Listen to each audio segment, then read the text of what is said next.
The Seminoles and the Bulls are getting ready to tangle in Tampa. Welcome to your Florida State Nole Insiders game preview. I'm Lane Hurt along with Tim Lenefelt. Before we get into this, let's take a look at the USF Bulls and who they are. They're in the American Athletic Conference, 3-0 on the season. Number 7 in the nation in scoring, 49.7 points a game. They've scored 12 touchdowns in under 2 minutes, and they're 10-4 since losing to FSU last year at the beginning of the season. Tim, obviously we saw this team last year, but a much improved USF team. Yeah, they really are, and I think what stands out to me is you look at that was a close game in Tallahassee a year ago. I believe it was tied at halftime before Dalvin Cook finished with an outstanding second half. They have two really key players on offense and quarterback, Quentin Flowers and running back Marlon Mack. You saw them last year in Tallahassee. Well, they're back.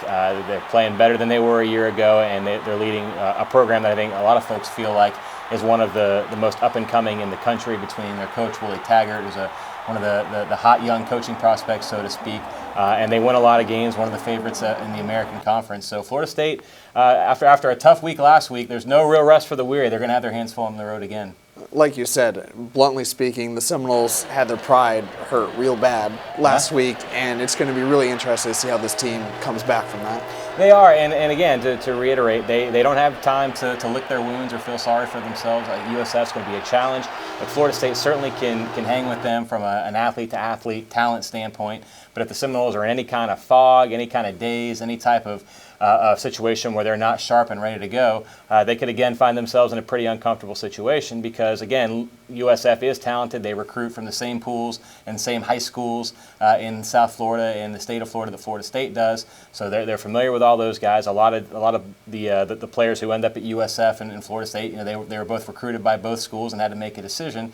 And then you add in the factor that any type of intimidation factor or fear factor for USF or awe at seeing Florida State roll into Raymond James Stadium on Saturday, I got to think that's taken a pretty big hit after last week's game. And if you're USF, you look at that film and think, hey, we can beat these guys too.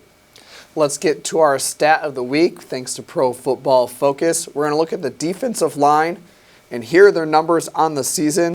To give you an idea, each player is scored from 2 to -2 on each play of the game. To get 2 points, you have to do something spectacular. Think Odell Beckham's one-handed grab.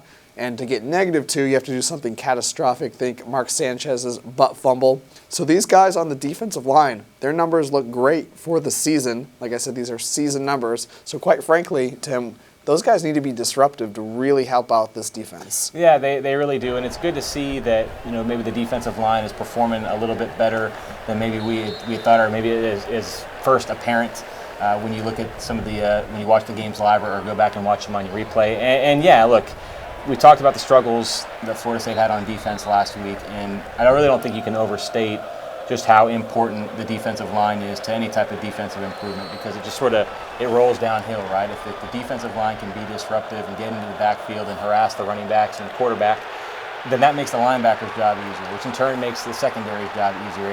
It all works in concert like that, and it starts up front. If you can't assert your will up front and at least win your fair share of those battles, you're going to have a tough time at the other levels as well.